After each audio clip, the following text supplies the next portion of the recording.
Welcome to the Backyard Astronomer podcast, where we talk astronomy, space, and science. From the Rockstar Studios, and brought to you by the Rockstar Group and Manzanita Insurance, I am Adam England, the Backyard Astronomer. Thanks for joining us again for another Backyard Astronomer special interview. This is the first time that we've had 3 guests in the studio. 2 guests and 1 interviewer, I guess it is. I'm very happy to be here today with Manuel Lucero from the Museum of Indigenous People, and also Joshua Ballze, also from the Museum of Indigenous People. Thanks, guys. Hey, what's up? Thank you. Thanks for having us. So we got together recently as we're working on wanting to name some planets and stars. Yes. Pretty cool thing. Yeah, and it turns out we all kind of have a little backyard astronomy passion. Yeah, kinda. Mine's more of a Star Wars than Star anything else, but yeah. And that's cool.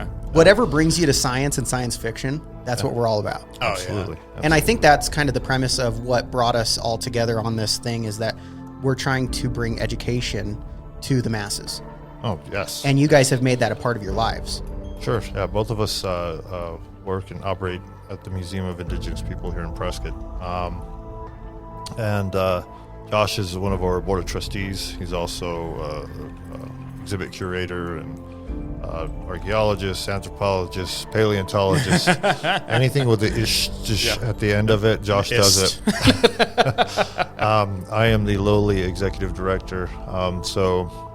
We at the museum, we try to do our best to educate the public about Indigenous people, Indigenous issues, and always trying to bring into the forefront Native people as contemporary people, and not always thinking about us in the past.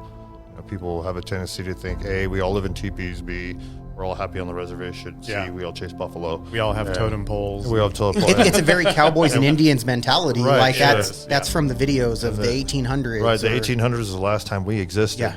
And not the case. Very intrinsic people. You have Chickasaw man who is an astronaut in NASA. You have, these indigenous folks that are college professors and astronomers and doctors and lawyers and entertainers and MMA fighters, and you name it. We're doing everything everyone else is. Yeah. So we try to bring that into the forefront in everything we do as far as educating the public. And when I first came to the museum, you were showing me stuff that, we've got objects that are thousands of years old, yes, but also stuff from what we're doing this week. Right. Yeah. So just like every other culture that's still active on Earth, it's not like it's fully in the past. It's totally today. That's right. Yeah. In the same case, in our cultural case, you'll see a rabbit stick, which is about 1,000 years old, kind of like a boomerang that was used for hunting rabbits. And right next to that will be a skateboard deck, with this beautiful graphic art on it that has traditional motifs. Indigenous people are still living life indigenously right here in the 21st century. And a lot of people are kind of, taken aback by that because they're used to that Hollywood mythos that, we all live in the past, we all speak ooga ooga, me, big heepum, whatever. And that is totally not the case, man. And you guys both represent 2 separate tribes that you come from. Right. Tell me a little bit about your upbringings, where you guys come from, your origin stories. All right. Josh. I belong to the IAUs O'odham Nation. So that's the 12th district of the larger Tohono O'odham Nation. So the thing that makes us most famous, funny enough, is this symbol. This is known as the House of Itoi, also known as the Man in the Maze. But in a lot of senses, I didn't grow up with this knowledge. And that's the thing that is from my generation, because I'm a Gen Xer. So I'm a part of the first hacker culture, the Nintendo generation. I grew up in the 80s and all that stuff. And because of the status of my nation, the IAUs O'odham, we were considered extinct, which was kind of like a broad-based thing for all indigenous people, which is why we have the We Are Still Here movement. That's actively still going to this day. In fact, it's become a popular saying just within 2022 that we are still here. National Geographic just did a whole splash about we are still here because like Manny said, we are fighting that mythos, like indigenous people or Native Americans were here at a certain point, and our entire existence is only during the Western era with John Wayne and whatnot, and then we just went away after the Western wars were won and whatnot. So for the We Are Still Here movement, like it affected me even all the way back in the 80s and even growing up through the 90s and the 2000s, because my nation was considered extinct all the way to the 1990s. And then we were finally recognized, federally recognized in the White House, I believe under the Clinton administration. So they said, nope, they're still here. So then, because for the longest time, I didn't know what I was. And that'll tie into like, you know, why we named certain planets and stars like we did, because just the existence of the Hiotse Nation, it was a treasure hunt. Like we had to hunt for that knowledge, and we had to do it through old school genealogy before 23andMe and all this stuff and Ancestry.com. That didn't exist at the time. So me and my father, specifically my father, were going through old like microfilm at the Library of Congress and stuff like that. And we were looking for old census papers and just trying to figure out like, okay, did any of these papers list what indigenous tribe you belong to? And then that's when we found out even the enlistment papers and whatnot, the census, that was systematically very, like, not to use a hot button term, but it was very racist. Yeah. Like we weren't even called by our nation name or our tribe, but we defer to the word nation. We were just kind of labeled Indian. And then if we weren't labeled Indian, in most cases, we were just labeled like Mexican or black. Yeah, or and whether by deliberate racism or by ignorance. Yeah. You've got both of those things working hand in hand together and creating this problem for hundreds of years. Yeah, and not only that, but like it was also deliberate, specifically deliberate racism, because this was on the heels of the end of the American Indian Wars, when a lot of these censuses were happening. So certain indigenous people did not want to be known as Indian because they knew they were going to be taken to these pretty much active concentration camps to go die. That's what reservations were. They weren't something kind out of the U.S. government's heart to give indigenous people a land to live on. We were marched there to die. So that actively played into the census. Like, you did not want to label yourself as Native American or indigenous, because then the U.S. government might round you up and just march you on the trail. It was an identifier. Yeah, and then just send you to these concentration It was a yellow star to wear. Yeah, exactly. That's a perfect analogy. So in most cases, we were fine being mislabeled. However, how that hurt us hundreds of years later is for people like me who are trying to hunt for my identity, what nation I belong to.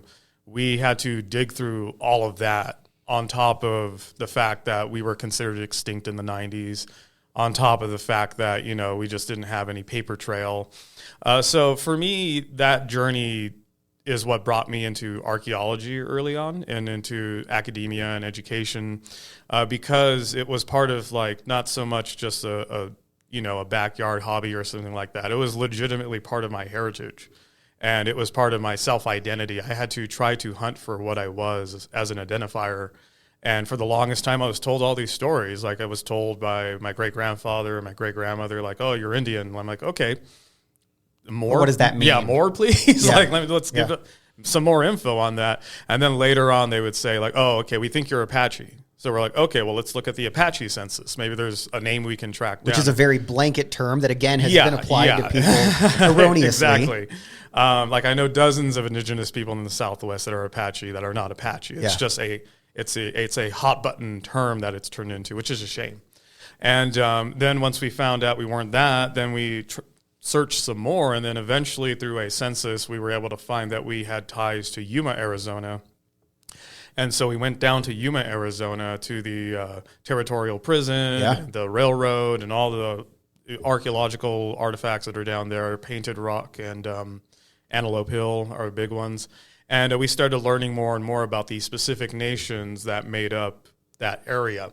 And even then there was some systematic like mislabeling or racism that we had to pass through, because a lot of the Southwest nations, including the Quechan, the Pima, and the Tohono O'odham, we were named after Spanish surnames. Of course. And we're not in Spain, but one of the Spanish names we were given was Papago, which means like bean eater in rough translation. And it's a very derogatory term, but it's found in the current day academia. You'll still see references to the term Papago. And for example, other nations that suffer from this are the Navajo. They're not the Navajo, they're actually the Dene Nation. And the Hopi, they were called the Moquai, which is a Spanish term. They're not the Moquai, they are the Hopi Nation. So this is something that we start seeing across the board with a lot of indigenous names. They are being named after countries that aren't a part of those nations. These aren't names we gave ourselves. These are names other people gave us. So for the longest time, we were calling ourselves this derogatory term because we didn't know better. We were like, oh, we're Papago, I guess. And then finally talking to the nations like the Quechan and finally the Tohono O'odham, they told us more about that history. So it's literally been a treasure hunt for me. Like I've had to go through a lot of these barricades to finally find my identifier, what I actually am, which is not only Tohono O'odham, but this extinct district known as the Hiatse O'odham. So it's just layer upon layer upon layer of hurdle. Did you grow up in Arizona? I grew up all over the place, mainly the Southwest, but like Baja California, Southern California, Yuma, Arizona, Gila Bend. So the entire Southwest from the Pacific Ocean down to like maybe the Sea of Cortez has kind of been my playground, which funny enough, like there's something to be said about ancestral memory because that's literally the original territories of the Tohono O'odham Nation. They were a migratory nation, like a lot of nations were. So, and they reached all the way down from the Sea of Cortez all the way over to Baja California. Same places you played. Yeah, exactly. So it was a fun thing to see that duality with like my roaming habits. Did you have grandparents or great-grandparents or somebody else's great-grandparents that had any knowledge or memory of stories they may have heard from their grandparents? Were you ever able to find any of that? No, sadly, a lot of it was because there was so much disconnect. We literally everything we discovered about our people was within my generational lifespan. So I was finding it out with my father. Okay. And then with me and my father, my sisters then started finding out in situ or through proxy. So not in situ, I'm used to using archaeological term. In situ. Where you found it. Right, in the ground. So, but no, it was all within my generation, which I don't give my father enough credit until I start seeing people today that are using Ancestry.com and stuff like that. And I'm like, we did this before this even existed. Yeah. Like we were doing old school ancestry. And that gives it was a lot because we were from that first generation, hacker generation. So we were learning about .coms before even studios even knew how to utilize .coms and websites. And then we were utilizing digital documents before anybody was really utilizing those. So that generational upbringing as far as Gen X and then later on Gen Y and then the millennial generation, that helped me with this treasure hunt to assist my father because he did all the analog part of it, like going through the old school physical documents and going through the old libraries. And then I did the digital aspect, and then with our forces combined, we were able to get more and more info. So it was a crazy journey. That still continues. That still continues, yeah. But thankfully, we have a lot more assistance because the technology is thankfully sped up and is a lot more accessible for everybody. Now, Manny, is your cultural history a little more documented than that? Absolutely. Yeah, you've got a very different story. I do. Fortunately, the Chalagi-Hiayeli, the Cherokee Nation has one of the most well-documented tribes. And sadly, for some reasons, for many reasons. Well, for one, we have our own written language. So we were able to, before the whole Trail of Tears thing and whatnot, we had our own national newspaper. We were one of what they called 5 civilized tribes. I don't know if that meant that we ate with forks and spoons, or whatever. Even though we were literate and did have our own national newspaper, and we emulated a lot some of our non-native neighbors, the government still found it, in the depths of their heart to remove us from our homeland and send us on that death march to Oklahoma, or it's now Oklahoma. And multiple times. To my understanding, it was more in like the North Carolina area and then down into Georgia. So they started in Georgia and then kind of spread out from there. The Ichota New Echota was the capital of the nation at the time. So they started in Georgia, and the state of Georgia had a lottery actually, and they had this lottery that people could buy tickets for, and it was to take at will Cherokee land. Jeez. And President Andrew Jackson, who's on the $20 bill, told the Chief Justice John Marshall, who ruled in favor, Supreme Court Justice, ruled in favor of the Cherokee, saying, hey, this is their ancestral land, you can't do this. He told Justice John Marshall to, if he wanted to enforce that law, he can enforce it himself. But he didn't have an army. Right, and Jackson sent the United States Army there to remove forcibly the Cherokee people, and they did. And like you're saying, they called them a civilized tribe, and these were homes that were just like any of the white settlers that were moving in. Absolutely. They were nice plantations. There was, Nice they Georgia were nice home. Properties. Yeah. Nice Georgia home or South Carolina Again, home. these weren't teepees or something of that nature. It wasn't a mud hut. This was, No, we were not living in mud huts, and we weren't ever lived in teepees. We were sedentary people. We always had been. But yeah, they rounded us up and did the thing. My folks, once they got to Oklahoma, started again. And when my grandfather, this is before the state of Oklahoma was a state, it was still Indian Territory. When he was 6 years old, the name says a lot. Yeah, it's Indian Territory. Yeah, It's Indian Territory. Yeah. But this is toward the end of the Indian Wars, and the government had these boarding schools, and where their motto was "Kill the Indian, save the man." And when my grandfather was 6 years old, the government came and rounded up him and other children and took them off to from Pryor. My grandfather was from Pryor Creek, Oklahoma. Took them up to Haskell, Kansas, to Haskell Indian School. My grandfather ran away from there when he was 9. Do you know what about year that was? Oh, geez. I don't know. I just know the story. I'm assuming it was early 1900s. Yeah, before 1920. Okay. But they took him up there. He ran away from there when he was 9. He never spoke of anything that happened to him there, but I'm sure it was awful.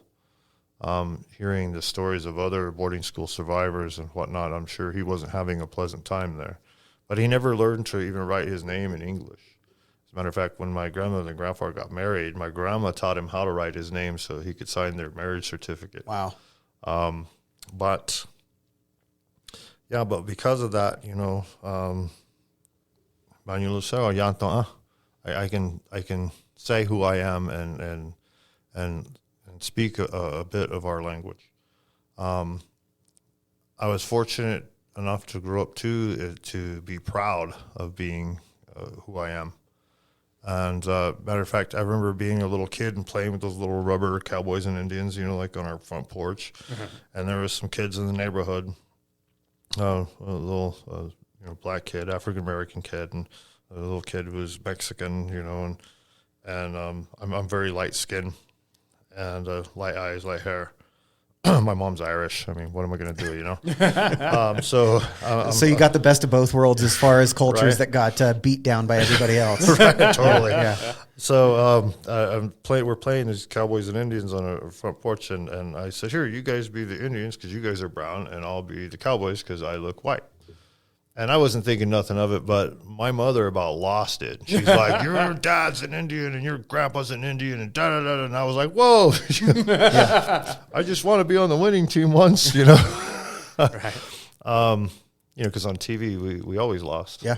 Yeah. I just, I was always brought up to be very proud of it. And we grew up, even though I would go back and forth to Oklahoma and visit with grandma and grandpa, and then into California with mom and dad because we lived in Bakersfield, and there's a lot of Okies in Bakersfield actually. we teasingly say it's I live in the third largest city in Oklahoma, and people say, well, where's that? And you say Bakersfield, California. Yeah. Anybody who's read The Grapes of Wrath understands this concept. Absolutely. Yeah. A lot of Okies there. So anyhow, going to school and doing that, I remember going to see when I was in 6th grade or 5th grade. No, maybe 8th grade. Halley's Comet. And we came to January school 86, I believe it was. Because I was born in 85, and I know it's in the newspapers from when I was born. Yeah. Right on. So, yeah, dude. So I go to school at like 3 o'clock in the morning, which I thought was kind of cool. And we're out there with these telescopes, and we're all looking at Halley's Comet in the sky.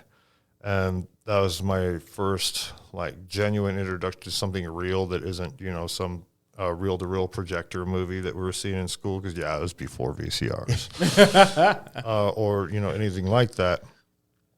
So seeing that through the telescope and looking, I could see the tail, like it's and it was right underneath Scorpio. Okay. In the constellations.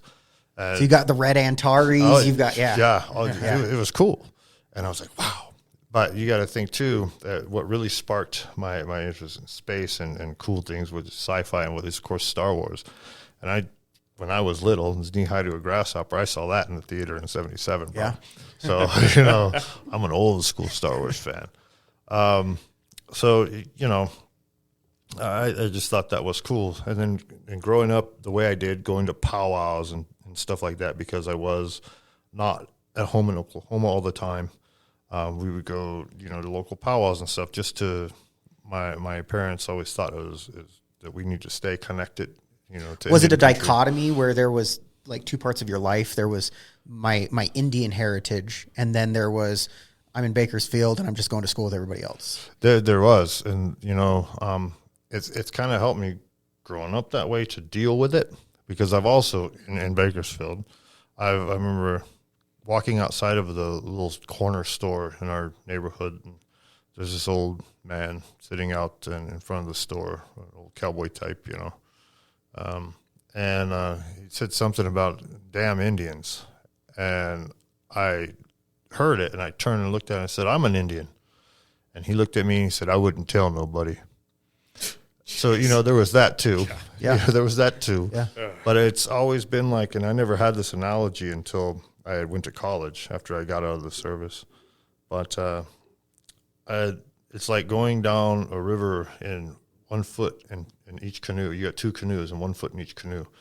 And, every now and again you hit the rapids. It's kind of tough keeping them together, and if you take your foot out of one, you're going to get wet or worse.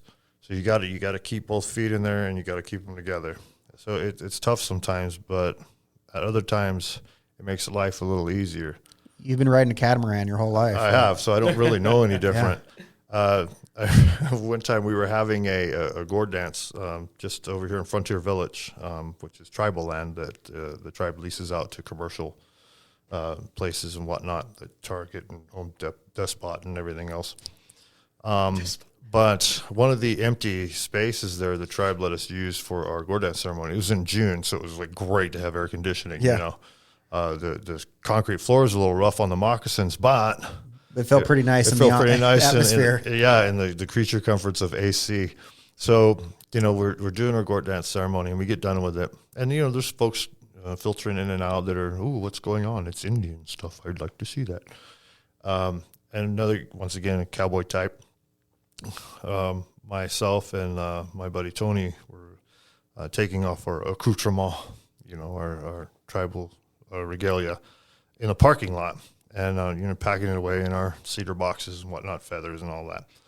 And this gentleman, older gentleman, comes up and he just stops and decided he needed to tell me that, hell, you don't look Indian at all.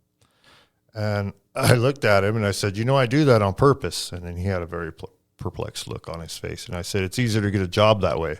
And my buddy Tony, he's full-blooded Navajo, he just starts busting up laughing. Yeah. Yeah. He got it, But this old man didn't seem to understand the joke, and he kept moving along. But I still get it. I still get the comments and the looks and the whatnot. Yeah. But even in the service, they would send myself and the other native guy that was in our platoon, who's Matt Hawkins. He's Ojibwe. He's from Wisconsin. And they'd always send us out on, reconnaissance or on scouting missions or have us out on point. And I remember going to one of my NCOs and starting, why do you keep sending Hawkins and I out all the time, for scouting missions and for whatnot? Because, well, you guys are good at it. Right. And I was like, I knew that was coming. What? You put your ear to the earth and you Right. you listen to the Listen for the railroad tap. What? Yeah. Sorry, we've all had the same training. Everybody in this Yeah. platoon has had the same We all training. went to basic together, Right, for the same together. number of weeks, Which, as a group. By the way, I want to highlight that stereotype to this day is still going. Yeah, it is. In the Jurassic World film, you have Chris Pratt, and one of the famous lines is, "I was in the Navy, not the Navajo," because the Claire character asks him to try to track the kids. So that's an ongoing stereotype to this day in Hollywood. Oh, yeah. So, he's like, so Sergeant Mitchell, he says, you guys are good at it. What are we talking about? We've all had the same training. And he's like, well, yeah, but you guys keep coming back. I'm like, this. Yeah, right. Thanks, Sergeant. Right. I'm gonna go cry now.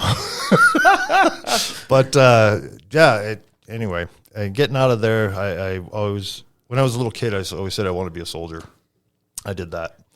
8 years later, I get out. I'm using my Montgomery GI Bill to go to school, and I'm looking for like the easiest thing I can do. And so I looked through back then it was a paper. You didn't go online and there's classes. A pamphlet. Yeah, it was a pamphlet. It's all made in newspaper type because they printed so many of them to hand out. It's cheap. Yep. Mm-hmm. And I thought, American Indian Studies. Heck, that's going to be easy. I can ace that. Right. My grandpa used to tell me Indian stories all the time. It's like my Mexican friends who took Spanish, and I was like, come on, guys. Right? Well, I didn't realize I was going to have to learn not only stories, but Indian worldviews, religion, things like that. And not only for my own tribe, my own people, my own culture, but for, all the other indigenous people across Which is the continent. so much. Like, to use a blanket term like Indian or Native American or even indigenous people, it's such an overarching blanket term. It is. To try and gather what's underneath this umbrella. Right, because we all have our own languages, our own beliefs, our own stories, our own worldviews, our own relationships with the government, our own everything. So I was taking Indian law, and I was taking Indian art, American Indian law, multicultural pluralism, and American justice. And I could have just... And you didn't drop out. No, I didn't. You just kept going. Well, because, I was a paratrooper in the Army, so there was no giving up. You don't go around the hill, you don't go over there, you go through the hill. So you have to jump out of that plane. There's no hiding in the back. Yeah, no, you don't hide in the back. They will kick you literally out the door. So you do the thing. And so I toughed it out and I did it. So, anthropology, archaeology, all the stuff. I should have just took one of those things and just kind of stuck with it, but I ended up doing the broader thing. Got my degree, got out, and was like, okay, what do I do with the degree in American Indian Studies? Nothing. I ended up becoming an electrician for 16 years. It's the true liberal arts degree like that. You're like, okay, I'm broke. Thanks. Yeah, right. Well, there went that $40,000 from the Montgomery GI Bill. But I ended up, my wife is Yaqui and Kiowa. And tell us what that is. My Yaqui people they have a reservation here in Tucson. And then the rest of them, basically when they drew a line on a map and said, this is Mexico and this is the United States, the Yaqui people were split. So you have Sonoran Yaquis in the Sonoran Desert in Mexico, and then you have the Pascual Yaquis who are in Arizona. So she is from the Sonoran people, but the Yaquis go back and forth, and they're able to go between the two and have dual citizenship so they can visit relatives and have ceremony and all those things. So my wife is Yaqui, and so we ended up here in Arizona. She's a lot smarter than I am, which isn't saying much, but she got a fellowship in continuing education. She's a Fulbright scholar, and she is currently teaching at Arizona State University right now.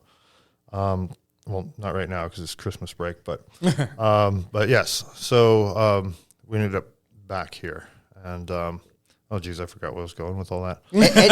Education is the niche where you can get in with a degree like that. It is. So we ended up back here in Arizona, and we come across the museum. And at first I was like, well, we're never going there. Museums with Indian country have a really bad rep. The grave robbing thing, and the whole exploiting native cultural resources for their personal gain, and exploiting the people. So when they have, we have a native basket weaver coming here, and they'll make a bunch of money on admission and so on, and that person gets, peanuts, and then they're sent on their way, so that they can have an event like that. Yeah. So with Native people, museums, archaeologists, and so on, there's a taboo. It's like, stay away from those scientist people. They just want to take from you. So, but now you are the scientist people. Now we are the scientist people, and with this education we have, and with that reclamation of what is ours, and to have a say on either way, yes or no, we're not going to allow you to treat our ancestors this way, and we're not going to allow your interpretation to be what you consider fact. That we can get in there and tell our own story. Yeah. With our own point of view, and have our own venue to do so. And we see the same thing through history. Look what the British did and the French in Egypt. Mm-hmm. Oh yeah, they just pulverized it and took it all. Everything. And Egypt, I mean, Hassan, the Egyptologist, the famous one. Doctor. He's one of the most knowledgeable people on Egyptology, and he's just begging to get items back into Egypt so they can study them, because that's their history. Oh yeah, no, the history between, like Manny said, museums from the Victorian era mainly, because the Victorian era is the foundation of 90% of museums here in the Americas. Yeah, and to highlight a story. I don't know if you heard the story about the paint pigment known as mummy brown. No. Okay, so the paint. And this story was told to me by Dr. Timothy King up in Stanford. So in the Victorian era, people of culture would get paints and go to Egypt and do their little holiday and become entrepreneurs and culture.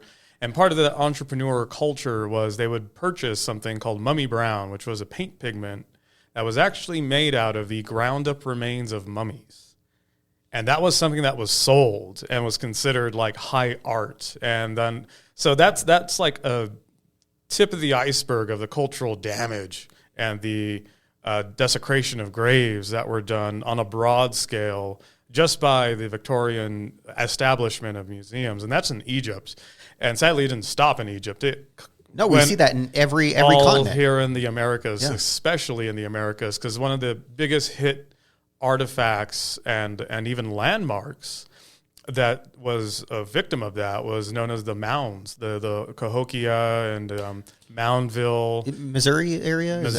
They're known as the Mississippian nations, and what that means, it's not just the state of Mississippi, but the entire Mississippi River, and that extended into the Carolinas and all through the Southeast. Those are my ancestors. Yeah. And my folks are originally from what we consider now Eastern Tennessee. Yeah. And there's mounds there as well. So that mound building culture, the Mississippi culture, it was huge. Well, I think they've even said the Cahokia, the main city center, at one point was one of the largest cities in the world. It was credited, the population was millions. It was credited to be larger than the population of London during the early 18 to 1900s. Yeah. That's how big that city was. And then even here in Arizona, we have Casa Grande, and then in New Mexico we have Cahokia. I hate when people say Casa Grande. Chaco, so we have a lot of large structures, but sadly a lot of those were pillaged because literally with the mounds, we tie back to that story of Egypt, because around the 20s, maybe 1922, Howard Carter discovered King Tut, Tutankhamun's tomb, and all everybody focused on was the gold. There was a ton of gold or treasure, and there's always something jewels valuable. And emeralds. So when people were digging up the mounds in North America, it was labeled as the King Tut of North America. What's this bone? Toss it out. Exactly. You were encouraged to dig up mounds to look for treasure. And you would do it as a private citizen, and you would do it as an academic. Museums were even okaying this practice of destroying, like St. Louis, I believe, is the one town. They had over 100 mounds, and only one has survived to this day. Wow. And that's just half of one. Half of one, yeah. We had the slide of it when we did a talk at the museum. And that just is a testament to the destructive nature of academia. So that's why it's not so much a stigma of like, North American versus Westerner mindset or something. It's like it's a literal fear because we did a Halloween exhibit just recently with the Museum of Indigenous People. And one of the walls, we actually showcase photos of desiccated graves that were in actual academic papers. And we told people up to the 1980s, I actually misquoted, I said up to the 60s, but all the way up to the 1980s, you could open an academic paper, and if you were indigenous or from a Native American nation, you could find a photo of your grandmother freshly dug up and all of her belongings taken and put in a museum, and her bones are in what's known as a bone room in the anthropological department. Which means a cardboard box on a shelf somewhere. Yeah, and that was how much damage was done. Like, these aren't ancestors that lived tens of thousands of years ago, or even 5,000 years ago, or even 1,000 years ago. This was your freshly buried grandmother that was dug up. That's how much carte blanche the academic community gave people to just dig up human remains. So that's why we have federal laws now protecting these remains. It's because we've done so much damage that we need federal protection of these remains to stop the amount of damage, because that's the one thing with, like you said, you were fortunate to get your stories, but even then there's some stories you didn't get. Oh, yeah. And they're gone. For me, because we were extinct, like almost 90% of our stories and oral history and culture is gone.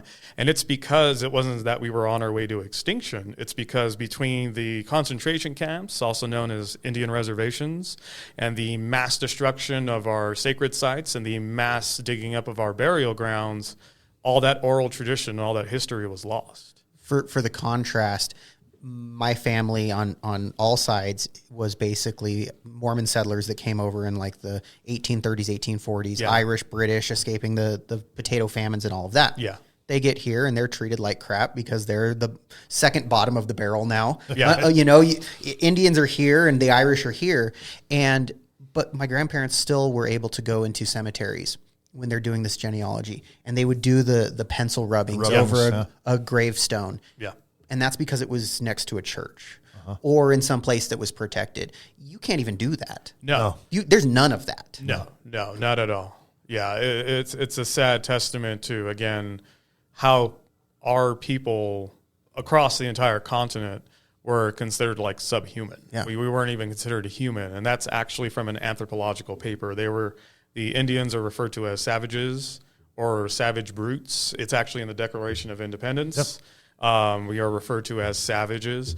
And on top of that, there is a practice known as eugenics, which is a kind of form of a skull measuring. So if anybody watched the movie Django Unchained, when Leonardo DiCaprio is measuring the skull, that's based off a real thing. That happened in real academia.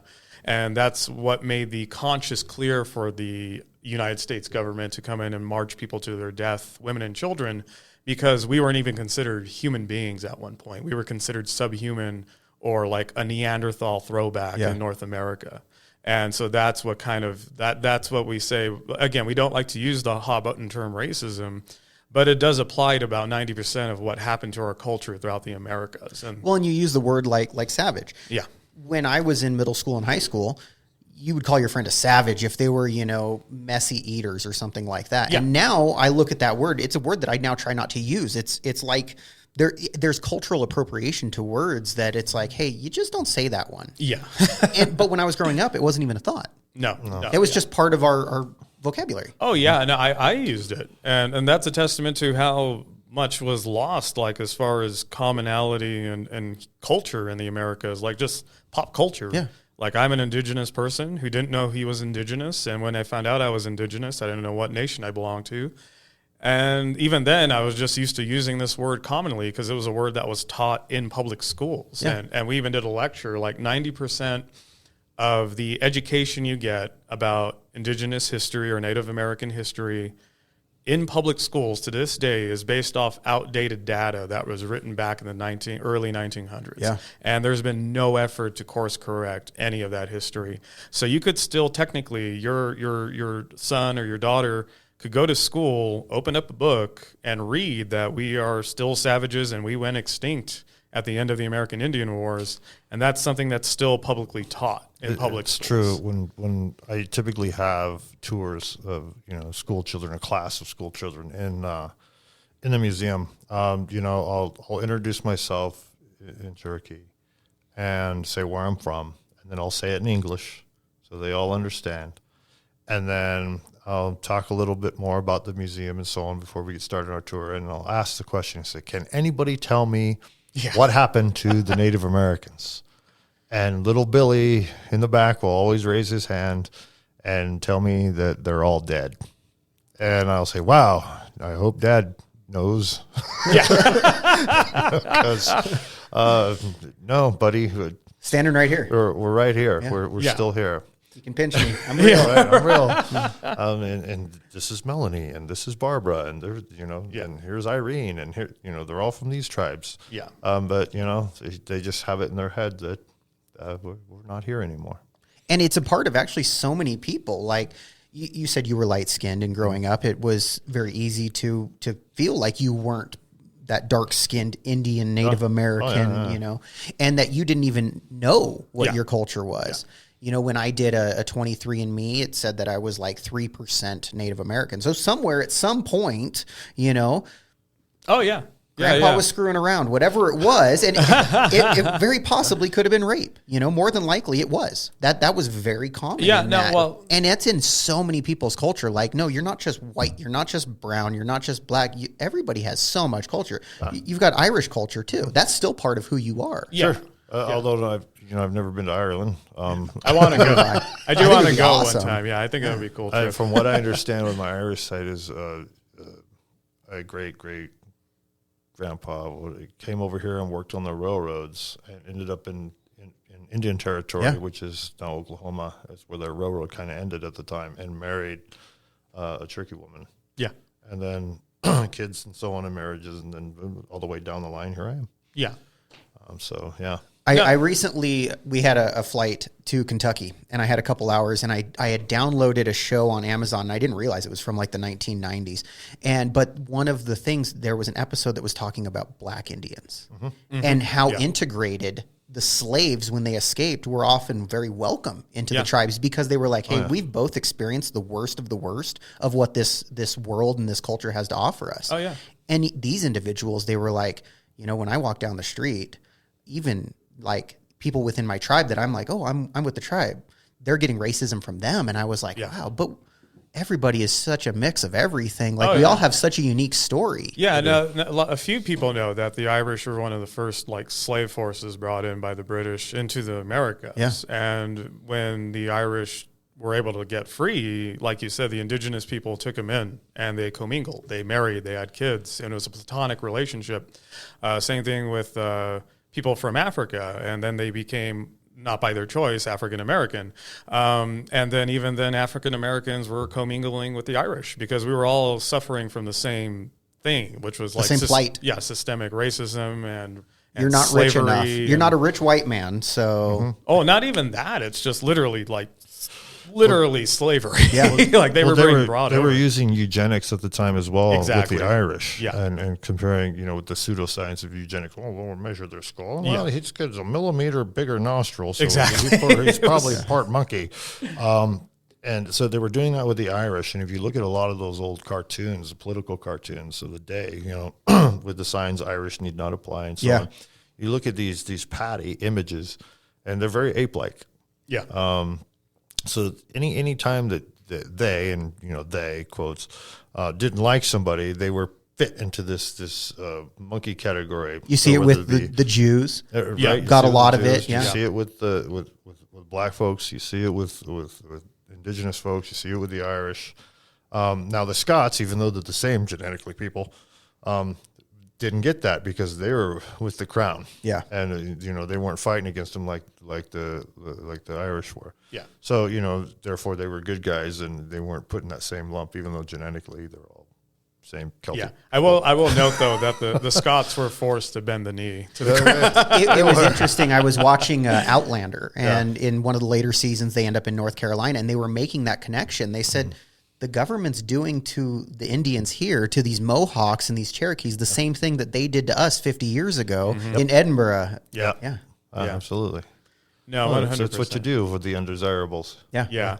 And then to tie it back around to, because I know we're talking about backyard astronomy. Well, and all science. Now we're getting to backyard cemeteries. Right. No, but one of the things that, because I'm going to tie it all together, I'm good at this. So one of the things that, again, part of their way to gloss over a lot of the mass genocide happening in North America was this concept that we were not an advanced people. We didn't have metallurgy. We did. We could not create advanced structures and cultures. We did. We still see the ruins to this day. They're popular tourist attractions. We didn't have a written language, Manny pointed out. We did. And then one of the other things we did do, and not a lot of people give us credit for that, we had our own constellation maps. We had our own star maps. Absolutely. In fact, some of the petroglyphs that we have at our museum actually feature the Venus star. So we were actually actively mapping out the stars, just like the Egyptians and the Romans and every other advanced culture. I believe there's the one in Chaco Canyon that documents a solar eclipse from like 1042 AD or something like that. Yeah. Supernovas that were documented the same year in New Mexico that they were in China. Yeah. Absolutely. Yeah, no, that's the tip of the iceberg. There's a whole pictograph, I believe, system by the Chumash. Down toward, I think, Joshua Tree National Park.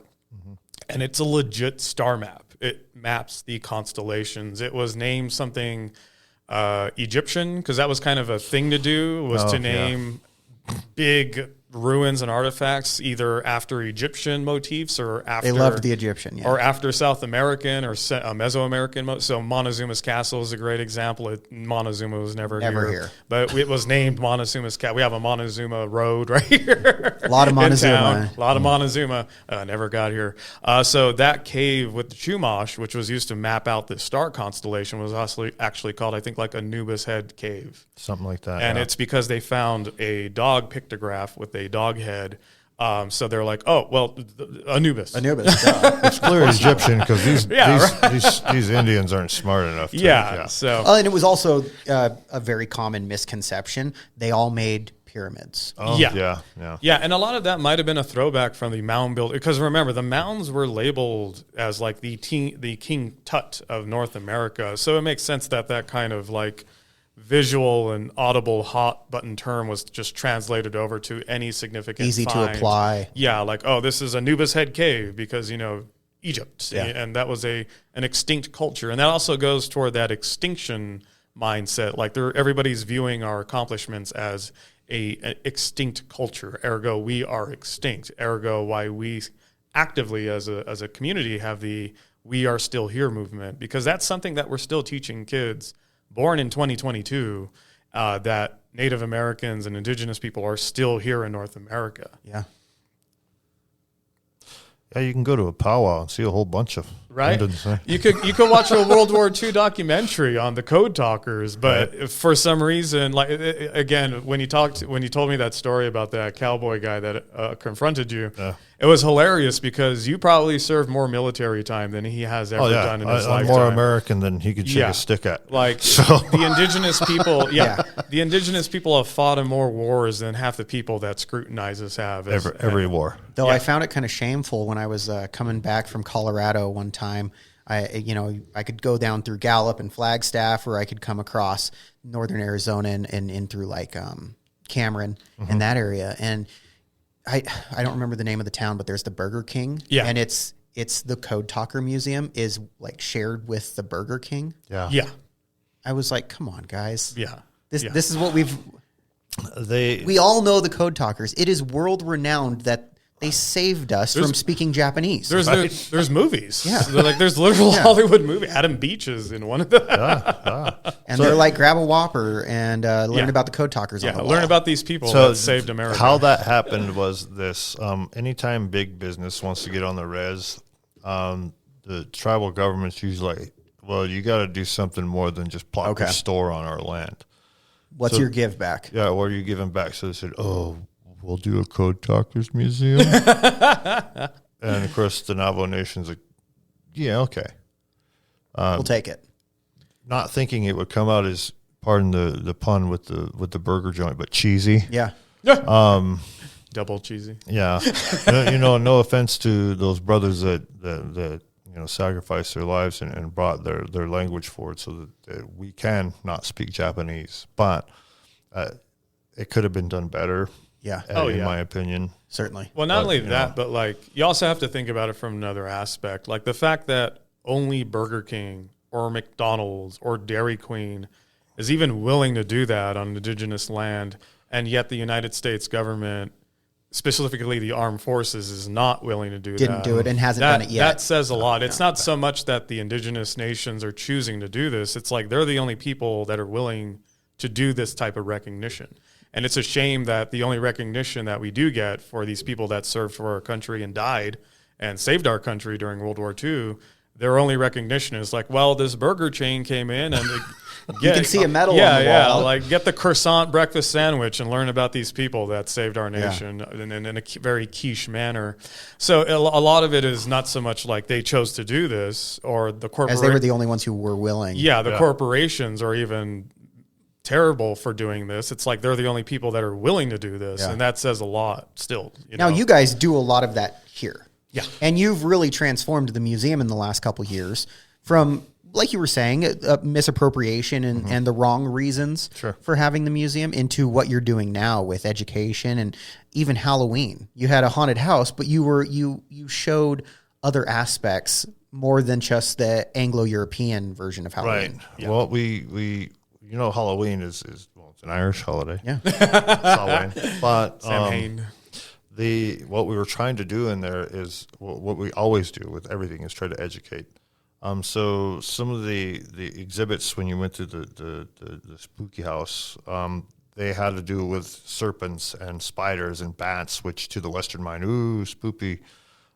Whereas to most indigenous people here in North America, those serpents and those spiders and those bats are part of our creation stories. They're part of our, we consider them brothers and sisters to us. The spider's considered a grandmother that taught us to weave, or brought fire to the people. The bat teaches you not to judge people by how they look. Don't judge a book by its cover. Sorry. He also, the bat's good. He eats bugs. Yeah. I mean, come on. Yeah. We have a good relationship. My wife bats. loves bats. I love bats. Yeah. Bats. She's like, they're so cute. I'm like, I don't know if they're cute, but I will little say, mice with, Yeah. The fruit bats are adorable. They're like the flying foxes. You ever see one eat a banana? It's great. But, so education was what we were pushing with the whole thing. And to help people understand a little better. I mean, you got these nutty shows on TV of Skinwalker Ranch. Yeah. And it has nothing to do with what a real No. shapeshifter is. It's these guys scaring themselves constantly with phony baloney UFO, whatever. And so we straightened out a lot of those mythos and a lot of that misunderstanding. And at the same time, we tried to scare the crap out of you. Yeah, of course. Yeah. Because that's part of the fun. And here's some M&Ms at the end. Pretty much. There's a candy. And for the adults, you could purchase an adult beverage once you got out. Because some adult apple cider, yes. Yeah, you might need that. We tried to do our best to educate. And Josh curated and set up that entire thing. Yeah. He's like a one-man show. That guy's a demon when it comes to making stuff happen. I mean, Josh is just amazing. Yeah. No, I was fortunate because prior to coming to town here and working with the museum, I worked with other museums back in the coast. So we worked with the Cooper Center of Paleontology. We worked with the Los Angeles Museum of Natural History, which is a huge museum. It's right next to the Coliseum where we hosted the Olympics. Okay. We worked with the La Brea Tar Pits, and we also did convention shows. So we worked with, at the time it was called Kamikaze Expo, but now it's called LA Comic Con, originally under Stan Lee, who passed away, and also Elvira. So we had a large experience board of like hosting exhibits, pop-up exhibits, and then doing visual effects gags, because I also come from old school Hollywood and doing visual effects. So we were able to do things with this haunt that a lot of people didn't know how to begin to start doing these things. One of the main things was petroglyphs. We were able to feature petroglyphs that you could actually see and take photos of in this exhibit without harming the actual petroglyphs out in the wild. And even people asked us that didn't know the laws, which was a great, what's the word? Not segue, but like a recognition of a recognition, but it was a great like badge of honor for the museum. Like they legit came to me after the exhibit and they were like, well, where do all the artifacts go? And I'm looking at them like, what artifact? Like in my head, I'm like, what artifacts? And they're like, oh, all the stuff on the walls, does it go back to their museums and stuff? And I didn't break that illusion for them. I'm like, no, it all belongs to the museum, so it'll go to them. But in my head, I'm like, these are all replicas. Yeah. Like, I made these last week. Yeah, like out of like foam and old visual effect, Hollywood secrets, trade secrets. And so that gave us a badge of pride of like we were able to get the illusion fully over there. And the immersiveness of teaching people all this stuff was that much more complete. Like you went up there and you legit thought you were seeing a petroglyph. Yeah. And you legit thought you were seeing replicas of artifacts because we also had them in tandem with actual artifacts. So that smooth transition had to be very linear. It's like you're looking at a real Tohono O'odham basket of a bat, which Manny provided, and that had to translate smoothly over into these replica membranous pottery of bats. And the transition was smooth. Everybody looked at all the artifacts, and they could not discern like one artifact from the other as far as what was a replica and what was authentic. And that's what really gave us a sense of pride, was like the illusion was complete, and we were able to successfully get this exhibit going and teaching everybody about like the misunderstanding of a lot of these symbols and what was an actual ghost story versus what is misunderstood as like a cult of the spider or a cult of the bat or even a cult of the wolf was the thing, and teaching them like, no, it's because we treated these animals as our brothers and sisters. Bat and spider are revered like eagle and bear and hawk. Like they're all a part of the same lexicon because we understand that respect and that balance with the natural world. Which when you think about European mindset, they were more into the industrial world. They were all about like machinery and factories and mining. Yeah. So when they come over and they see this kind of harmonious existence with the natural world, it was more of a shock to them than they were a shock to us. Well, anybody who was harmonious with the earth like that was burned as a witch. Well, yeah, that too. Because you're helping a woman give childbirth. You must be a witch. Why would you use rosemary oil? I know, right? Yeah. I point out every CVS would have been burned to the stake back then in Salem. The word organic would not go well. No. Just the word pharmaceutical was like, you're a witch. She's the devil. He has penicillin. He's a witch. Well, so I had been to the Museum of Natural History in New York, and of course, they've got the giant whale when you come in hanging from the ceiling. But then you go into other rooms, and there's a T-Rex. I know that's not the real T-Rex. Right. I know that the real T-Rex is in the back. Yeah. And a lot of that stuff, now there is a lot of stuff that you're looking at. You guys have a lot of stuff that's on display that's real, but you also have stuff that's replicas. Yeah. I saw the Smilodon. So it looks real. Like you're saying, like I thought it was real. When you unveiled that to me, I said, you cut this out of a wall somewhere. Like, where is this cave art coming from? Who broke these laws? Yeah. And how did you get it out and it didn't break? Yeah. I was blown away. You've done an amazing job, and it's not just the production of it, but it is painted to look like the real tones of the rock. It is stunning. Yeah. It is. No, I actually got samples of the Sedona sand to match the color as best I could. Because that's part of the aspect of technically my label is a scientific illustrator, but I also do Paleoart, which is kind of like a more niche term, but it has to do with scientific paintings and reconstructions and replicating artifacts or fossils and stuff like that. So I was able to bring those skill sets because I'm mixing those with Hollywood visual effects skill sets. So we're getting a lot of hybrid skills that are being able to be applied here. And the Museum of Indigenous People has kind of become this hotbed of like future tech as far as being able to replicate things like petroglyphs. Wait. You're saying Indians aren't extinct. They're still doing this into the future. And can do these things. Yeah, and that's the main takeaway, right? Like we're both, me and Manny, are indigenous people, and we are forwarding the understanding and academia of indigenous studies and anthropology and archaeology. And you can't do that if you're extinct, you know? Well, and the whole premise of what Josh is being able to do with 3D scanning some of this paleo art and then bringing it into the museum printed and then being able to replicate it, I mean, perfectly. Yeah. That means that original art is untouched and protected and preserved. Yeah. And you can study it and measure it and poke at it and touch it all you want. And they'll still be able to study it in 100 years when their technology is advanced. Oh, yeah. Exactly. Yeah. Or when, the next schmuck comes along and spray paints white power over because that happened. That did happen, yeah. And then you try to remove that and you're degrading the rock. Yeah, it's erosion. And you're destroying to pressure wash that off is Right. 100 years of rainstorms. You can't even pressure Yeah, wash it. No, like You we have tell to treat it people. with chemical to Yeah, get that like off.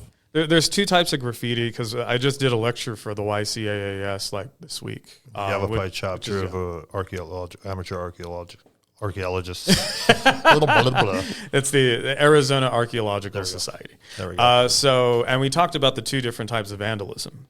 And you think one is less damaging than the other until you start understanding the types of rock art, especially when you're talking about star maps. It's like a lot of those star maps are painted. They're known as pictographs, and petroglyphs are carved onto the rock. They're etched into the rock. So most petroglyphs, interesting enough, suffer from physical carving of initials or derogatory terms like white power that was done to Birthing Rock in Moab, Utah. And that's immediate damage. You can't even, you can putty it and try to fix it as best you can, but it is now physically carved into the rock. It'll never come back. And not only that, we have people that go out there with their guns and they're just shooting rock art with their revolver or their 5mm or their rifle. So that's permanent damage. But then you think like, well, if it's spray painted on a petroglyph that's carved in, then maybe the damage is less.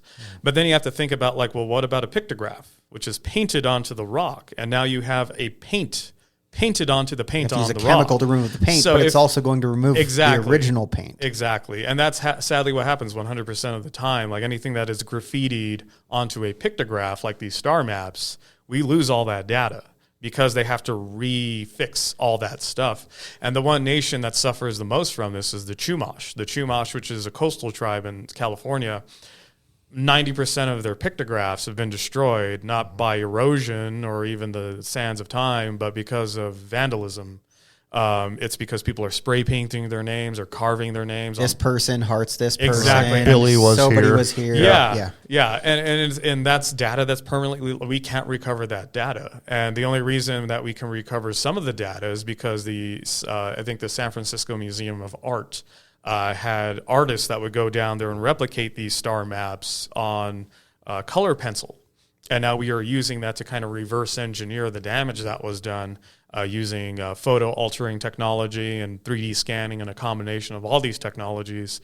But it's also a testament to like we wouldn't have to do all this if you just didn't spray paint. Yeah, just don't be a jerk. Yeah, just don't spray paint YOLO on a 10,000 it's not necessary. year-old piece of rock art. Yeah, don't be a jerk is a tough one because there are so many jerks There are out there, and there they are. just refuse to do the decent thing ever, which kind of sucks. It doesn't speak well for the human populace, honestly. Education.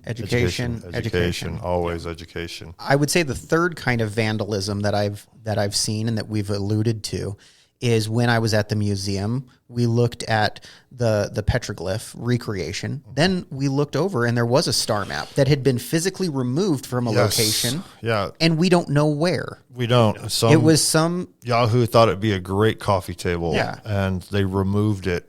Probably and with so a we bunch don't of have the his whole friends. thing. No.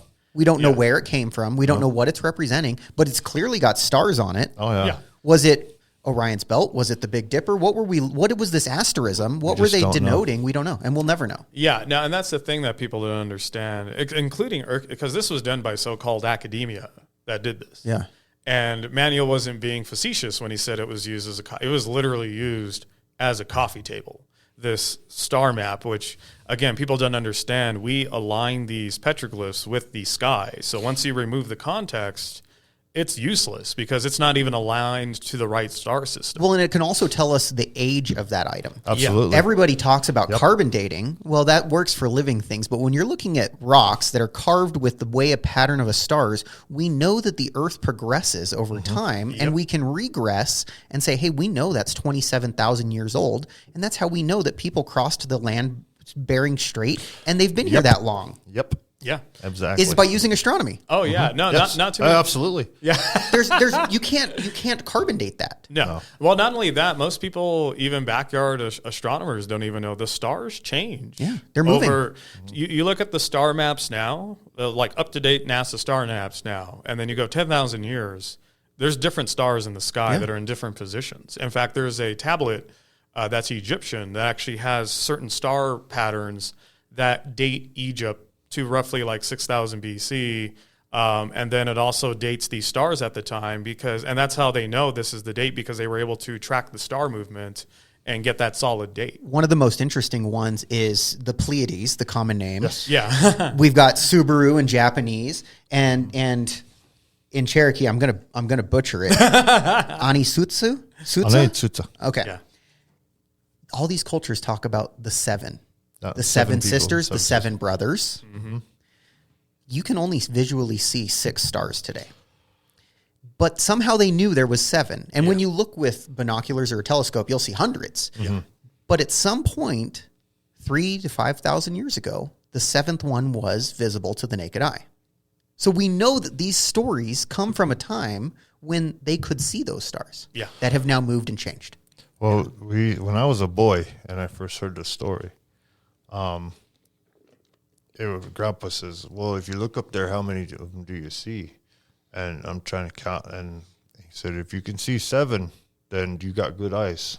But if you can't see all 7, your eyes are no good. Yeah. That's how he told it. And I was like, oh, I didn't want to, I only see 6 of them. Right. Crap, I need glasses. But, the thing was, Grandpa's already wearing glasses, and he didn't want to say nothing because he knew his eyes were bad. Right. So, oh, no, I can see 7 of them. Okay. That's only one story of constellations and asterisms.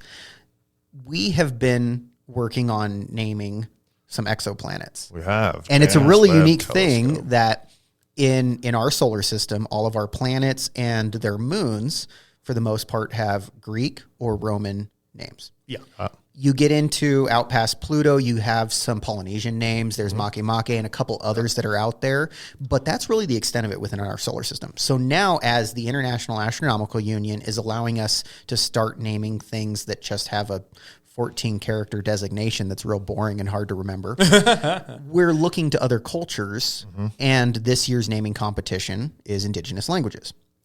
The first 20 objects that the James Webb Space Telescope is going to study, we're coming up with those names, and you guys each had really cool stories for 2 specific star systems that were amazing. I want to talk about that for a minute. Who wants to start? You should start, man. Should I start? Yeah, go ahead. So, you know what, brother? I don't even know the nomenclature to our star system. It's GJ 436b. Right.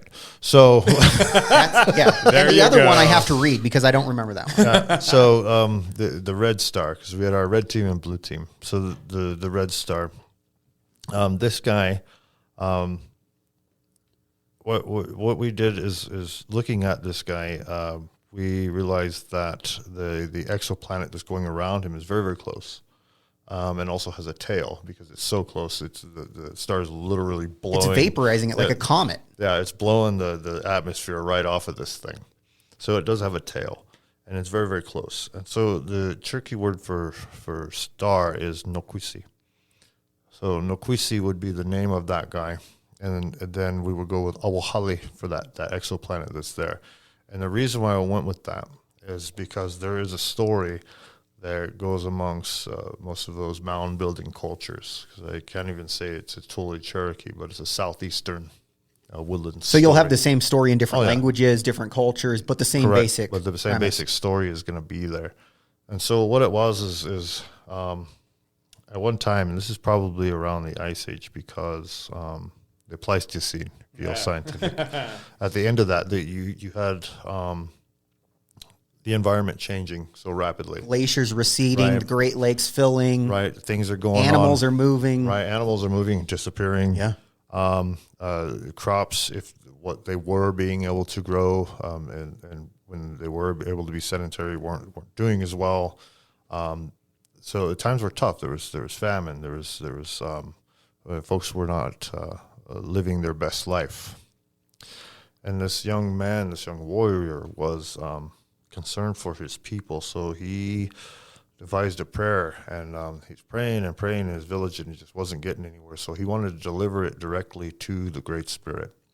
So this warrior makes his way up into the Appalachians, the Smoky Mountains, where my people are from.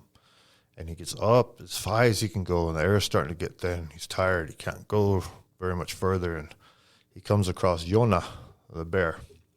And the bear says to him, because the animals chose to speak to us back then before we screwed it all up. And they won't talk to us anymore because we're idiots. But the bear says to him, two-legged, what are you doing here? You don't belong up here. You belong down there in the village with your people. What are you doing? And the young warrior explains to Yona. He says, Yona, bear, I have this prayer I'm trying to deliver to the Great Spirit, and our people are suffering, and I want to make sure this prayer gets delivered directly to the Great Spirit. Can you help me? And the bear is taken aback by his story. He feels for this two-legged. He says, yeah, I'll take it as far as I can go, see what I can do. So he takes the prayer, and he continues on up the mountain. Higher and higher he goes. And the bear gets up to as high as he can go on the top, and there's hardly any trees up there. And there's this one tree kind of sticking out of the top there where Awahali, the eagle, is nested. I can picture this dead snag, and the eagle sitting up there in its nest. And Yona, the bear, goes to Awahali, the eagle. And Awahali says, Yona, what are you doing here? You don't belong up here. You belong down there in the trees, in the forest, chasing rabbits and being a bear, eating berries and such. The bear tells the story to Awahali, the eagle. And the eagle also is taken back by this and very impressed and feels for it. So the eagle says, I'll take that prayer and I'll take it up and see if I can deliver it to the Great Spirit. Now, Awahali, Cherry, means he flies the highest. So Awahali flies as high as he can go, higher than he's ever been before. And as high as he can get is up to the sun, which is our star, And Arnaquisi. And the sun says, Eagle, what are you doing up here? You belong down there on Earth. And Eagle tells the sun the story about this prayer he's trying to deliver for the people, the two-leggeds. And the sun says, I speak with the Great Spirit all the time. I will deliver your prayer. He goes, but first give me one of your tail feathers. So Awahali reaches back and plucks one of the tail feathers out, and he hands it to the sun. The sun takes it and he kisses it on the end. That's why a golden eagle feather is black on the end and white at the base. And he gives it back to the eagle and says, take this back to those two-leggeds, and from now on they'll know, they'll have a direct connection to the Great Spirit, and they'll know that there's basically God's chosen people in that way. So that's why most all Native people value the eagle feather and see it as a very honorable thing to have and possess and to be gifted. So we chose Nokwisi as the star, and then Awahali, the eagle. And as we, hopefully, as a contingency, as we go forward, and with James Webb telescope looking at these exoplanets, we find more planets in that system, we can go ahead and name them Yona and Kanati, the great hunter, and so on, and have these names already set up for that star system. Yeah, and we've learned that the majority of star systems do have multiple planets. Right. But the ways that we can find them might be the transit method, where a close orbiting planet blots out the star very quickly. So we can see it every 2 days. It goes in front of it, and it dims and brightens, dims and brightens. The longer term ones we can see as a large planet like Jupiter pulls on the gravity of the star and makes it wobble. Right. So now you've got different observatories looking for these different features. Right. There's a very high probability we'll find 2 or 3 more planets around that star system Sure. and be able to use those names. Sure, and with James Webb too, looking with IR instead of just your naked eye like we did with Hubble, we're going to be able to see that light refract differently as a planet passes in front of the star, and so we're going to get. Yeah, I learned some science stuff. We're going to be able to get a lot more data depending on no matter where we look. Actually, a lot more data than we ever have before. I mean, if you look at the pictures that James Webb Telescope has been able to deliver, looking at the exact same area of known space that Hubble's been looking at, you're getting way more. Yeah, it's just absolutely beautiful. the Pillars of Heaven image is just striking the similarities and then the extra that it can bring out. Right. There's so much more there. So much more. It's going to be able to see the tail of this planet. Right. So we'll be able to see this eagle tail. This eagle's tail. That's right. So I really hope it's chosen. Like I said, it'd be exciting for me, but for I think Indigenous people all over just to have some of that representation. But hopefully the tribe doesn't get too upset that I'm out here naming stuff without asking them first. But whatever. It's one thing when we do it with ancient Latin or ancient Greek, Right, the dead languages, because those people are extinct. Yeah, no, they're gone. Yeah. They're not around any. Italians are not Romans. They are not the same. No. But I think if anything, it is a very strong representation, and it gives value to a language that has been undervalued. Yeah, sure. And, and I think it all goes to the fact that we're still here. Yeah. And to be able to be a part of this is pretty doggone exciting.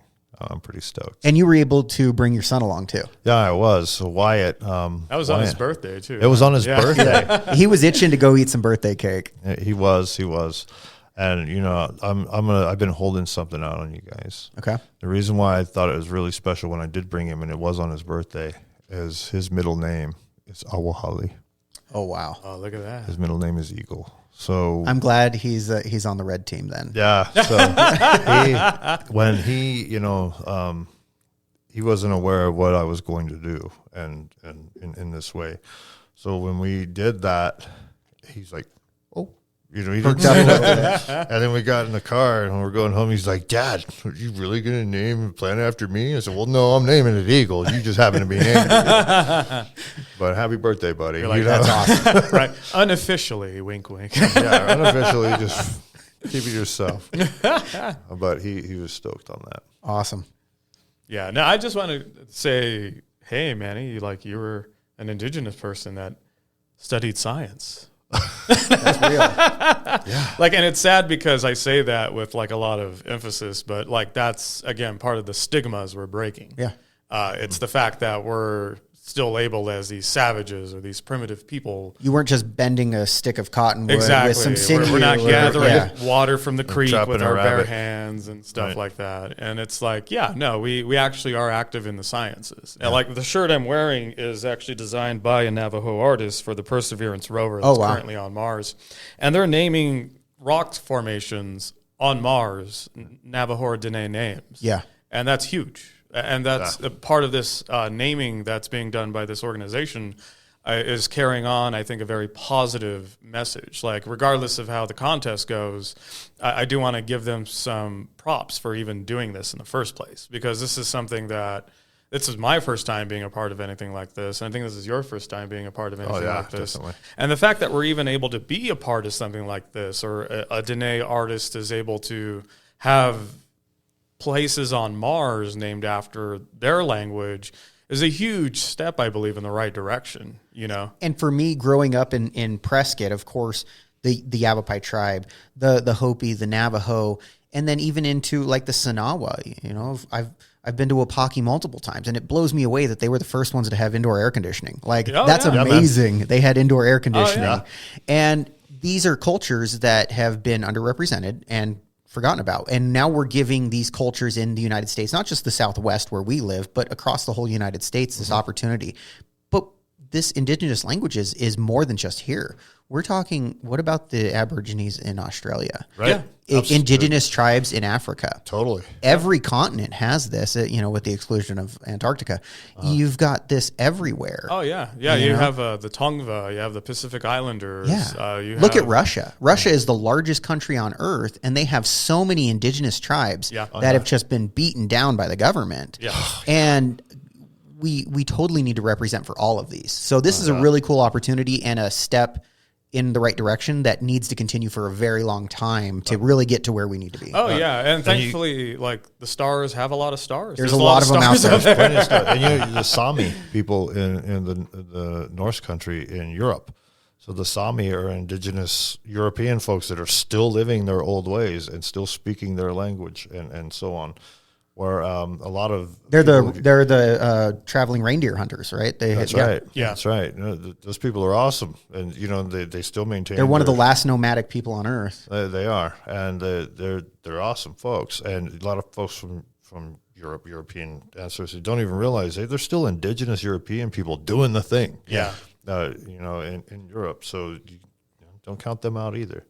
When we were doing these Standing Rock protests up for the Dakota Access Pipeline, Sami people showed up. Oh, wow. And, were there with the other indigenous They said, we got your back. Yeah, it was like, we got your back. It's all about it, because they're getting screwed by their government, too, just like the rest of indigenous folks are. It would be great to see any indigenous names and languages up there represented. I'll be really sad if we lose. I'd be really excited if we win, but I know whatever the submissions that are accepted are going to be amazing. Oh, yeah. Yeah. Oh, yeah. No, and have validity. Yeah, like I said, the organization that's hosting this, it's a great gesture that they're even doing this. Yeah. And that they're opening up this contest, because I can only imagine there's other groups that are doing the same thing we are doing, and other podcasts or other presentations that are being listened to. And that's a great avenue to teach these people about these stories and teach them a language that is still around, that is considered extinct by people who are not extinct, that are considered extinct. So we're already doing a lot more. What the hot button term is called SciComm, or science communication. And we're doing a lot more SciComm about the actual indigenous people of the Americas by doing all of this outreach and doing this podcast and sharing these stories. And it's great to just kind of be a part of that, And we decided we weren't just going to be a part of that once. We were doubling down on ourselves. So we're kind of doing the whole thing twice. Yes. Now we also have the blue team. I am the blue team. You are the leader of our blue team. And I have to say, I practice Nikwisi and Awahali. I cannot say these other ones. Otham is hard. It is. It's a much different language structure. It's a lot more consonants, a lot more commas and pauses. Yeah. Very hard on the back of the throat, which when you see a lot of European languages, they actually have trouble speaking certain dialects, even Japanese or Chinese, because the tongue dialect is different. The muscles haven't developed the same over a lifetime. We go hard in our nouns, but our consonants are kind of blended, versus other languages. They're hard on the consonants, but they're easy on the vowels. They get blended in. It's definitely a much tougher language. And for that language, you of course didn't grow up speaking it natively. No. So what you've learned has probably been pretty difficult on you? It has. It has and it hasn't, because I can just vocalize certain things, and I did some voice acting work back in Hollywood. So you just learn how to use your muscles. You learn how to do certain noises, or sometimes we had to do our own VR or audio for creature effects and monster sounds and stuff like that. So I learned how to alter my vocal cords in a certain context. So when it came to learning this language, it's tough when you read it, but once you audibly hear it, it's like, oh, okay, it's a lot easier to replicate. Versus, if you're reading it off the page, it's like, I don't know. There's a lot of O's in this language. How many O's do we enunciate for this language? And for your star that we picked out, we have HIP 65426b. It's got a couple extra numbers in there. This one's 385 light years away, and it has a very different star system. And I should disclose before I go any farther, I am technically a citizen of Mars. So and the running joke we did at the talk was if anybody's listening who's also from Mars, we will go over our plans to take over the Earth in a different. I didn't see if that was in the Astronomical Union rules. Are there allowed to be Martians in this? I guess we're exploring new territory. No, yeah, because I'm wearing this is a lanyard from JPL for the Mars 2020 launch with the Perseverance, and there was my little patch that I had when we did the talk. Okay, wait a minute. You're indigenous, but doesn't that make you a colonizer? Right. Right. I'm just circling back. Like, they did it to us. We're going to do it to Mars. But you're going to do it right. Yeah. No, break the hoop, brother. Break the hoop. Yeah, right. Well, thankfully, there's no indigenous life forms yet found that we on know Mars. Of, yeah. So we're not. Which is what all of this is about. Yeah. James Webb is looking at the atmospheres of things for signs of methane and signs of life. We're looking for what are the indigenous populations. Perseverance is driving around looking at rocks for signs of organic molecules. Yeah, or even fossil life. Yeah. They're looking at it from a microscopic level. So if people who are wondering, like, why is he saying he's from Mars? Because I'm sure that should be expounded on. So back in 2020, actually back in 2019, 2018, there was on the JPL website a thing where you could put your name in, and they would put your name on a microchip and physically attach that on a plaque on the Perseverance rover and launch it to Mars. So now that the Perseverance rover has touched down and is actively looking for things on Mars, there is like 10 million interstellar travelers. Those names will always be on there. And so our names are always going to be on Mars. So that's, mine's right there with you. Are you part? You're a fellow Martian. Yes. Okay, so we'll go over our plans later to take over the Earth. Yeah, cool. Interplanetary conquest. I'm leaving now. That's for podcast too. It's okay. He's only a human being. It's all right. No. So that's kind of what this touches up on. So you're a part of this whole collective. You're part of our interstellar traveler. We've got a special club. We did you get the passport? Yes, I got did. the passport. Yes. That was really cool. So basically, for those people that are interested, there's another rover leaving Earth to Mars, I think in 2025. So I don't think they've named it yet. they haven't named it, but they are taking names to do the same thing. So I don't know if they're going to get a plaque this time. But if you guys are interested in being a part of the Martian conglomerate, I guess, you could go to the JPL website and you can join us, man. You can join Mars. Join Mars. Colonizer. So, but that's where that whole story is. So, I should flash the badge at the camera real fast. So that my space geekdom goes far and wide, and doing all these things. So when Manny approached me about doing this, because one of the rules of this whole contest was it had to be a physical member representing the nation. So we couldn't submit a name that was Iroquois or Cree or even Apache unless we were a part of the nation in some way or form. So Manny, who's Cherokee, is giving a Cherokee name because he is an active representative of the nation. I'm kind of in the same boat. Like, I'm an active member of the Hiatzed Nation, so we can talk about O'odham names. That's part of why we're doing this, because we actually active representatives. We're not just picking names out of a hat that sound cool. We have to actually be a part of the nation. That's part of the rules. So a part of the O'odham Nation, again, because we were extinct for so long, our stories are a lot more fractured, which goes into naming the planet. We named it the Hunter Planet, or Mo'adam, which is a O'odham word for hunter. And that has to do with a lot of the background machinations of, like, everything down to my nation to actually even finding the planet was a treasure hunt in some way or form. Like, we went over just what I had to do to find out that I was Hiatzed O'odham. And just finding the planet, there's a great quote by one of the people that first got the images for the James Webb telescope. And he even said it was like a treasure hunt. Like, he had to filter and look through certain light and do a lot of different things with the telescope to even get some of the first images of the planet. 65426b was the first one that James Webb has actually looked at. James Webb hasn't yet looked at Nikwisi. Yeah. But it did look at Mo'adam. So the best way to remember the name is, so I'm not going to lie. Part of my secret geekdom is, space, but also like Dune. Dune is a great space drama or a space opera. And when I first saw the planet, it looked very like the planet Dune. It looked very sand-like. So the best way to memorize the name is the fictional name for the Mo'adib. It also sounds very similar to that. Mo'adun. So instead of Mo'adib, it's Mo'adam. So that's kind of the hidden geek aspect of our naming. I like that. Because you get a lot of stuff named after Star Wars or Star Trek, but Dune is a very underrated space opera. I love Dune. So I feel like there should be no more Dune fandom out there. But yeah, so that was part of naming it Moabdam, was it was a hunter planet. Like every aspect of this planet is a part of a hunter's journey. Like even when we did the planetarium talk and they were trying to look up data for the rotation of the planet and its distance from its star and all this stuff. Like it was data that was constantly changing. And we felt that was appropriate for naming this planet because future star watchers and backyard astronomers and even people that work at NASA or JPL, they're constantly going to be on that treasure hunt to look for more data on this planet. Because it is just such a rogue planet that's out there just doing its own thing.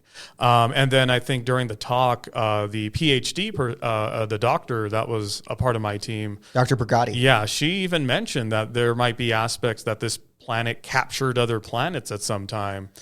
Or the planet itself was captured by the star. So there's already kind of an additional hunter aspect that's kind of a part of this whole yin and yang relationship between the star and the planet. Yeah, it's 1.5 times the radius of Jupiter, so it's huge. Yeah. It's almost big enough to have ignited fusion and been a star of its own. Exactly, yeah. But it's only 14 million years old, which is baby in astronomy terms.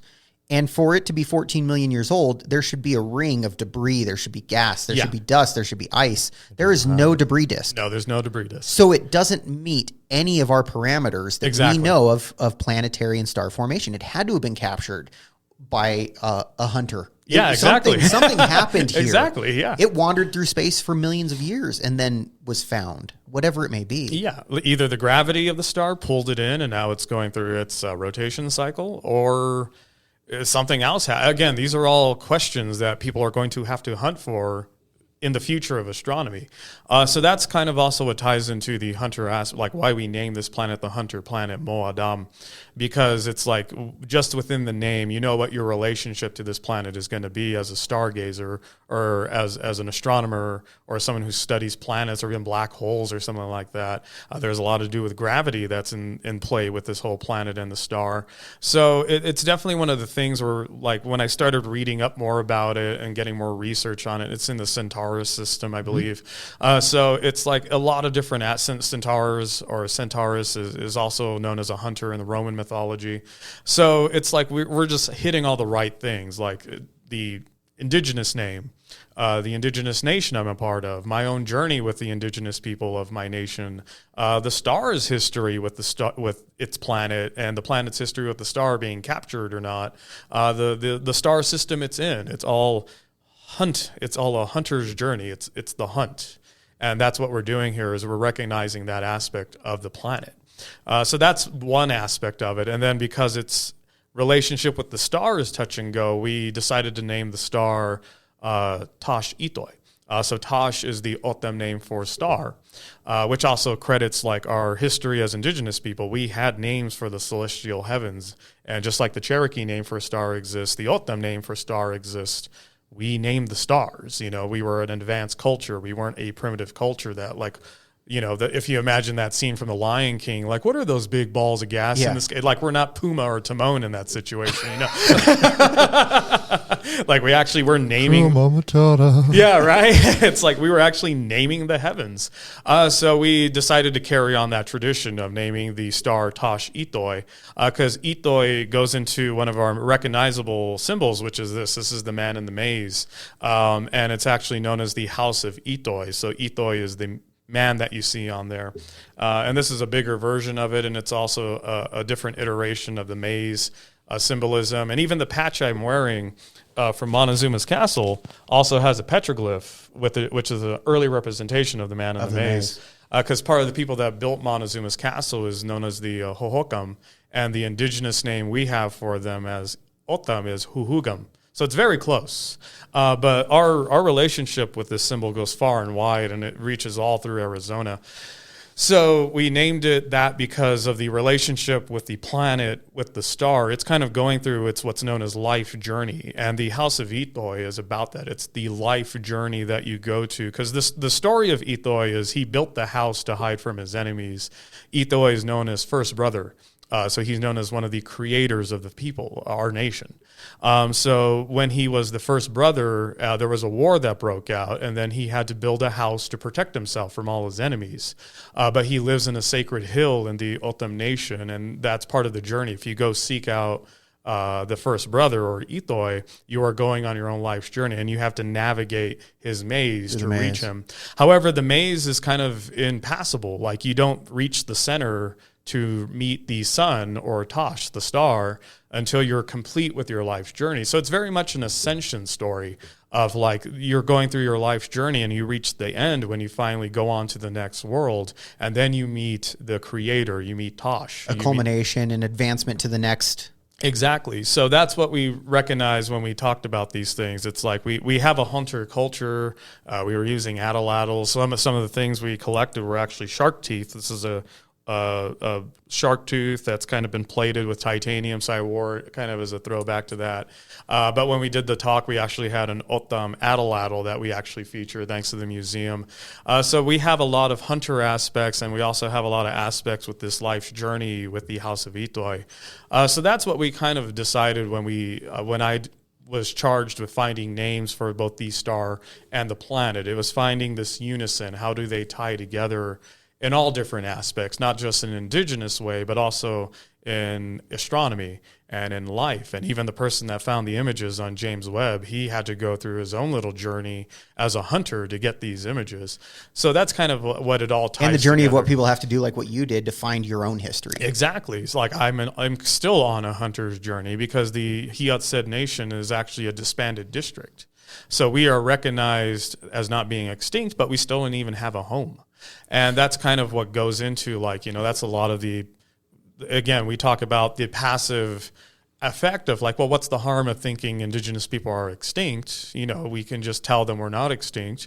But it goes into different levels, like on the national level, like our nation doesn't have a home because we were considered extinct all the way up to the 1990s. So when they were divvying up land to indigenous nations to be like, okay, this is your home now, we weren't a part of that thing because we were considered extinct. That's the harm that comes from. Well, I think around Tasha Toy, when they do find that rocky planet in the Goldilocks zone that's 1.3 times the size of Earth. Yeah.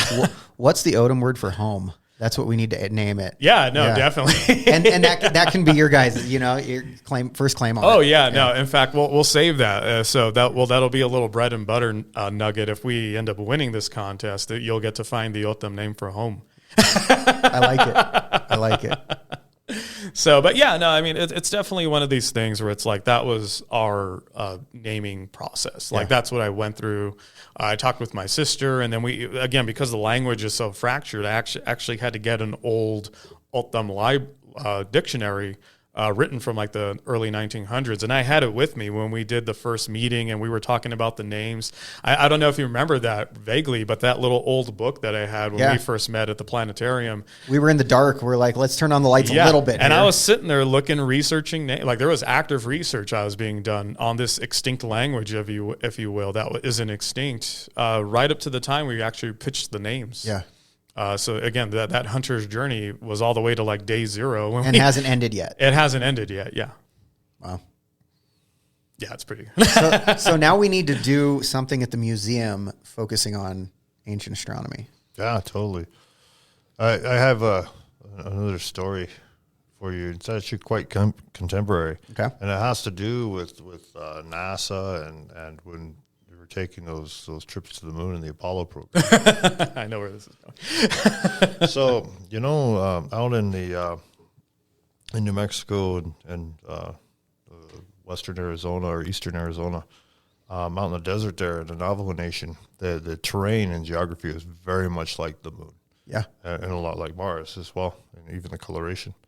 But NASA was testing out one of that go-kart they were driving around up there and the moon, and there was these interns there, and they're checking stuff, and they'd move it a little bit, and then they'd check stuff and tighten things up, and then they'd move it a little more, drive around, and they'd mess around. And there's this old man and his grandson who were herding sheep out there, and they're looking down. They're up on top of the hill and looking down at these scientists doing their thing, and these interns, they noticed the old man up there watching. So toward the end of the day, they're getting ready to wrap up, and these interns go make their way up the hill, and they get hold of the old man who doesn't speak English. And they explained to the grandson who translated for them so what they were doing. We're sending this vehicle up to the moon. There's going to be some men on the moon up there. They're going to explore the moon and the sky. So the little boy translates to his grandfather into Dene, in the Navajo language, what's going on. And the old man looked at him and said, And they said, well, is there anything your grandfather would like to say? And they brought a recorder with them. Was there anything he'd like to say into this recorder, and we can take it up to the moon, and his voice will be up there on the moon. And the little boy asks him, and today the old man said, yeah, So they brought the recorder to him. The old man said what he was going to say, and they finished the recording and said, thank you. And the old man, and that was enough. And he walks away and asked the little boy, what did he say? And the little boy just shook his head. He's like, nope, nope. So they get down into town and over in Window Rock and whatnot, and they started playing it for people. What did this? They're looking for a translator. They're looking for a translator, and everybody heard it. Some of them laugh and nope. So they get down around Flagstaff before they were going to head back home, and they found some Navajo guy that would translate it for them. You know what it said? Beware, they're come for your land.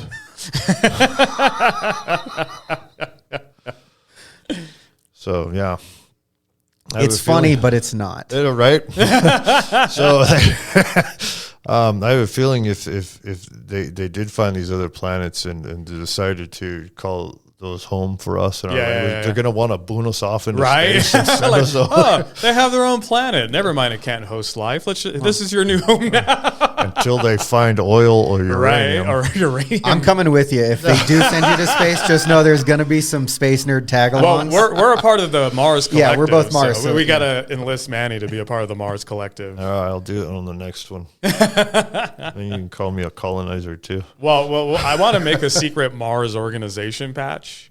Secret Mars. I'm trying to debate what our mascots should be. The new Mars Order? It should be one of those aliens from Mars Attacks, bro, with the big green heads. I was debating, funny enough, not too many people know the Misfits, which is a very well-known rock band. Mm-hmm. On one of their album covers, there's this weird-looking bat monster, and that's actually from the movie Angry Red Planet. It's known as the Bat Spider Crab. Okay. And it's about a mission to Mars. So that's spider crab? Yeah, is that like Sharktopus, bro? It's pretty much it was a sci-fi channel before Piranaconda or Mansquito or something like that. Sharknado. Sharknado. So I want to see if we could get badges, instead of the lion or one of these old military badges with a bat or a hawk. We just get the bat spider crab and just be we're part of the Secret Order of Mars. That'd be cool. I really appreciate you guys coming in today. This has been amazing. I'm so excited for the education that we are helping to promote, because that's what this is all about. Yeah, absolutely. And it's not just about sharing an atlatl or a piece of pottery. That's only one aspect of it. And the language is such an important part of it too, and the stories. And that's something that we get to do through this. It's hard to do it other ways. Yeah. It is. Typically there's only a certain time of year that we tell stories, and it's usually in the wintertime. A lot of our stories involve animals, like you can see most of the characters of mine did. And we only tell them at wintertime because most of the animals are sleeping. They don't know we're talking smack about them. They won't be upset with us, give us rheumatism or something. To be able to share those stories and get that out there, is pretty doggone cool, and making this an avenue for it is pretty cool. So like you said, no matter if we win or not, it'd be really cool if we did. Yeah. If we win or not, we still got it out there, and I'm excited to see what indigenous language comes out there and what they named it and why, and I'd like to hear those stories too. With the 20 that are there's going to be some great opportunities to learn about who wins and who the contenders were, and those stories that come with it. And then in 2 years or whenever they do this again, there'll be another group of 20 or 30. And there'll be more stories yet. And the stories are just limitless. Yeah. It's cool. I mean, they named a star Beetlejuice. Yeah, right. I mean, come on, man. Michael Keaton, great job. But yeah. No, it's my favorite movie. A little different spelling. Yeah. Whatever, bro. Yeah, no, I mean, and I'm not against doing like pop culture shenanigans like that. They're fun. They do a lot. Fun. They do a lot to promote education or interest in the sciences. Like the whole Mars rover thing, that was to promote the sciences, you know. And then during COVID in 2020, and we were all in lockdown, like that was one of the best alleviation points for me because we were like solid in a lockdown. I was taking care of my family. My apartment suffered from an outbreak. We didn't know anything about the pandemic. So we were all in a very low point as far as our morale. And then this shuttle launch happens and it's screened everywhere. And because those of us that got our name on the rover, we had a personal investment. Yeah. So it was like we were kind of like with the guys that had their family on the first Apollo mission. Doing things as a group again. Yeah, we're biting our nails like, is the rocket going to make it? Is the rocket going to make it? And then when it finally broke orbit and it separated from the boosters, I was just like, this is what that feeling felt like. Like it like that joy of seeing that the rocket made it past space. And we were just like, this is amazing. Yeah. And then we got the second aspect, which is like, okay, now it's got to touch down on Mars. The 7 minutes of terror coming in. And we hear about that with Apollo, you know, and all these missions, but you rarely get that personal investment that made you like feel what those families felt. Like this, we didn't have any family on it, but our names were on that rover. And it was the first bit of real joy that I experienced in the middle of the pandemic during year one of the plague, 2020. And the fact that we had so much invested when this rocket is coming down and you're trying to figure out like, okay, is this going to be Sol day zero or are we back to square one? And yeah, technically our name made it to Mars, but now it's in wreckage, you know, and we don't get to look for life anymore. You know, there were no survivors. Yeah, there were no survivors. No robot lived. The Mars organization died the day it was born. And the fact when it touched down and everybody at JPL was yelling and congratulating and hugging. And I was a part of that, you know, like even though in a small incremental form, we felt a connection. We were a part of that. Yeah. Our names made it to Mars. So the fact that we had that kind of outreach, like it's a testament to the power of science communication and science outreach. It's like the fact that we were feeling that in the middle of a pandemic because of this, like, could be argued as a publicity stunt from JPL. It turned into so much more. And I don't even think the guys at JPL know how much it meant to a lot of us because we were hunkered down, feeling our worst or working from home. But our bosses were demanding ridiculous things from us, and we didn't know if showing up to work was going to be a matter of life and death for a lot of us. So the fact that this meant so much to us in that aspect, it's a testament to science communication and science outreach. And on a similar scale, I told my son, who's one of our middle school representatives on the group, I said, this is something that you're going to live with for life. If we win, you're going to be able to put on it's going to become my elevator speech. You meet somebody new and you've got 30 seconds. Exactly. Hey, how are you? I named a planet once. Exactly. Right. Yeah. What have you done? I'm married to this and to you guys. Like, we are a family of what we're doing right now. And it's something that's going to be part of our lives forever. And it's something that we're giving to our communities. Yeah. And that's so cool. That is cool. It's a huge part. And again, the fact that it's indigenous related, like it's a testament to the science outreach has now become a part of our movement, like our We Are Still Here movement. Like totally. And not only will we still be here presently, but if we name the heavens, we'll be there long forever. before the cosmos are done with us. Long after any of us are here, any of this building's here. Yeah. That's it. Yeah. And, and hopefully with this outreach, it encourages more indigenous people, no matter if they're indigenous North America, to Europe, to Africa, Australia, whatever, even a penguin in Antarctica if we can, encourage them to get into the sciences. Yeah. Encourage them to be more involved with, if it's not space exploration, but, anthropology, and so that we can have that ownership of what happens with our own history here. Yeah. And I say our because I do really feel that early American history is also everyone's American history.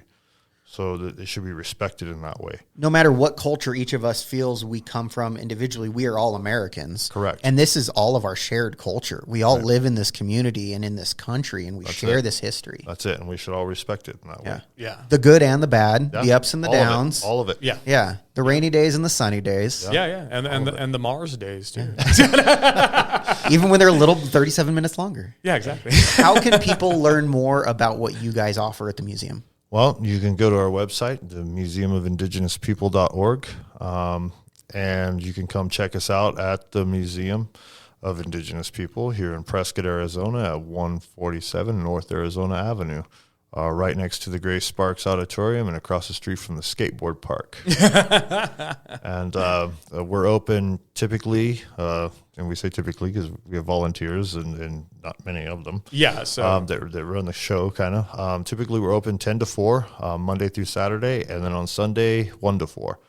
And every weekend, we typically have a guest artist from a different tribe that comes through and shares their art and culture. And isn't being appropriated. And that isn't being appropriated. That's a key Everything thing. is authentically native.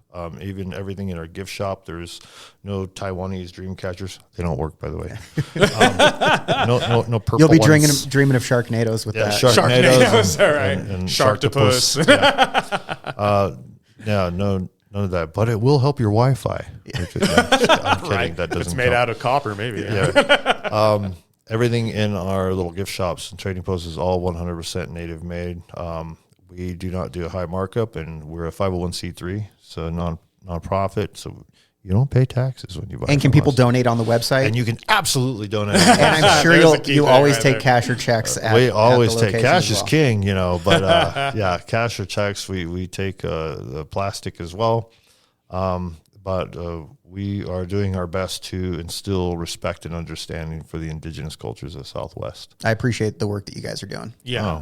Thank you. Yeah. And then on top of that, Manny touched up, like we are always looking for volunteers. Oh yeah. So if anybody's listening to this podcast and wants to learn more about Otham people and Cherokee and even Southwest and indigenous cultures overall, we have an open door policy when it comes to our volunteers. Like you can show up at our museum, fill out an application. We'll give you a call within the week, and we'll do a small interview. Training isn't that terrible. I passed training and over a weekend. So we tell people it's a good open door if you want to get into a museum or the sciences, or even if you're an indigenous person and you don't know how to start doing that. Our museum's a good footstep in that direction. Absolutely. And, for Native folks here in Prescott, if you're not a tribal member of the Prescott Yavapai Indian tribe, a lot of us are transplants like Josh and myself and my wife and so on, from different tribal communities from all over the country. It's a place where you can come and have a sense of community away from home, because you're going to run into more indigenous folks, Native folks that are there and just hanging out. So it's not just, stuffy stuff behind glass. We want it to be a welcoming place and a place where folks can feel comfortable and at home. And I can tell you, it's a pretty good feeling when you go in there. It is. I can agree with that. So everybody's welcome. Mato, thank you. Yeah. No, and then on top of that, the other organization I represent is JPX. That stands for the Jurassic Paleoart Expo, but we also explore both archaeology and paleontology. So we got to remind people those are two different sciences. One's Indiana Jones, one's Jurassic Park. That's the best way to remember. So if you go to our Instagram mainly and our Facebook, you'll actually see a lot of behind the scenes. So for the Halloween exhibit, you'll see the behind the scenes of creating each of those artifacts and all those things. And even when we do exhibit installations with the MIP, or the Museum of Indigenous People, you'll see the behind the scenes of that too. So if you guys are into behind the scenes stuff or learning Hollywood secrets to replicate artifacts, figure out how the 3D printed saber-tooth glyph came to be, we have all that kind of documented on our social media. And what are those sites? The first one is JPX, or the Jurassic Paleoart Expo. You can search any of those terms. You'll find it on Instagram. Same thing for Facebook. And those are our two primary social media outlets, because a lot of the other social media outlets are under trouble right now. So we're like, okay, stick with Instagram and Facebook. Well, we will tag those on the video here and on our site. Really appreciate you guys being here today. Thank you for your time, everything you're doing, and good luck. Thank you. Yeah, all hail Mars. You don't have to be a professional astronomer or have fancy equipment to see amazing objects in the night sky. You just have to know where to look. Join us next month to learn more about your binoculars, telescope in the sky, and follow the Northern Arizona Astronomical Consortium at facebook.com/NAZAstro. From the Rockstar Studios in Prescott, Arizona, I'm Adam England, the Backyard Astronomer.